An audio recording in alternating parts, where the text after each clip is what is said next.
You've been scrolling through endless specs sheets, trying to decide if the next laptop you buy should feel like a reliable workhorse, a portable gaming rig, or just an expensive piece of glass you'll end up hiding in a drawer.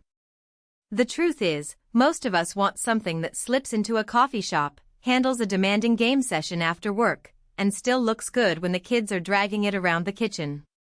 Link is in the description if you want to check the product details on Amazon. When I started looking at the Yoga Pro 9i, the first thing that made me pause was the mix of high-end components with a 2-in-1 form factor. It's not every day you see an Intel Core Ultra 9 paired with an RTX 5060 and a 16-inch 3.2K OLED screen in a chassis that folds back. That combination promises a lot, but the real question is whether it delivers the kind of day-to-day experience you actually need, or whether you'll end up paying for features you'll never use. Let's talk about the daily setup first. I took the Yoga Pro out of the box and plugged it into a modest home office, a single 27-inch monitor, a wired keyboard, and a USB-C dock for Ethernet. The laptop boots in under 10 seconds, thanks to the 2TB PCIe SSD, and Windows 11 Home slides right into the desktop without the churning you sometimes hear with older NVMe drives. The 32GB of LPDDR5X RAM means that when I have Photoshop, Visual Studio Code, and a couple of browser tabs open, there's no stutter. In real terms, that translates to swapping between a design mockup and a codebase in a split-screen mode without a noticeable lag. Now, the OLED display is the part that really grabs attention. At 3200x2000 resolution and a peak brightness of 1600 nits, it's bright enough to work on a sunny balcony, and the color accuracy is spot on for photo editing. I tested it by watching a 4K HDR movie and playing Cyberpunk 2077 at medium settings. In the movie, the deep blacks and vivid reds popped, and in the game, the contrast made the neon cityscapes feel immersive. The only practical downside I noticed is that the glossy finish, while making the colors pop, can catch reflections in bright office lighting, so you might need to adjust your angle or use an anti-glare screen protector if you work under strong overhead lights.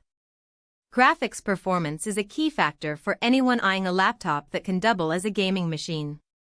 The RTX 5060 with 8GB of GDDR7 isn't the top-end RTX 4090, but it holds its own nicely. In my testing, titles like Fortnite and Elden Ring ran at 1080p with 60 frames per second on medium-high settings, which is plenty for most gamers who don't demand ultra-high resolutions on a 16-inch screen. The laptop stays cool enough that the fan noise only becomes noticeable when you push the GPU past 85% load. That's roughly when you start rendering large 3D scenes in Blender or running long AI inference tasks. For a thin, convertible chassis, that thermal behavior is actually impressive. The backlit keyboard is another practical element. The keys have a decent travel, and the lighting is customizable per zone, which is handy when you're gaming in a dim room or typing late at night.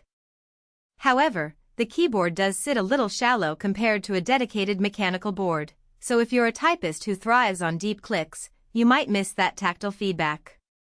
The trackpad, on the other hand, is wide and responsive, supporting multi-finger gestures without lag, a small but noticeable convenience when you're scrolling through long spreadsheets or timelines. One of the hidden trade-offs comes from the port selection. There's a single USB-A 5 gigabits per second port, another USB-A 5 gigabits per second, and a USB-C that supports charging and display output. If you're used to a laptop with a plethora of USB-C or HDMI ports, you'll need a dongle or hub to connect multiple peripherals simultaneously. In my setup, a simple USB-C hub solved the issue, but it does add an extra piece you have to carry around. For users who rely heavily on external monitors or fast external storage, that extra hub is a small extra cost to consider. Battery life is often a deal-breaker for convertibles, and the Yoga Pro's 80 Wh battery is fairly generous. In real-world usage, a mix of email, web browsing, and occasional video playback, I saw around 8 hours before needing a top-up. Push it with a gaming session and you're looking at about 3 hours, which is expected given the RTX 5060 and OLED screen's power draw. So if you plan to game on the go, keep a charger handy. If you're mainly using it for productivity, the battery is more than sufficient for a typical workday. Now, who should actually consider buying this machine? If you're a creative professional who needs color-accurate display real estate, runs demanding software like Adobe Creative Cloud, and occasionally wants to unwind with a game that looks great on a high-resolution screen, the Yoga Pro 9i hits a sweet spot. It also makes sense for students in graphic design or architecture who can benefit.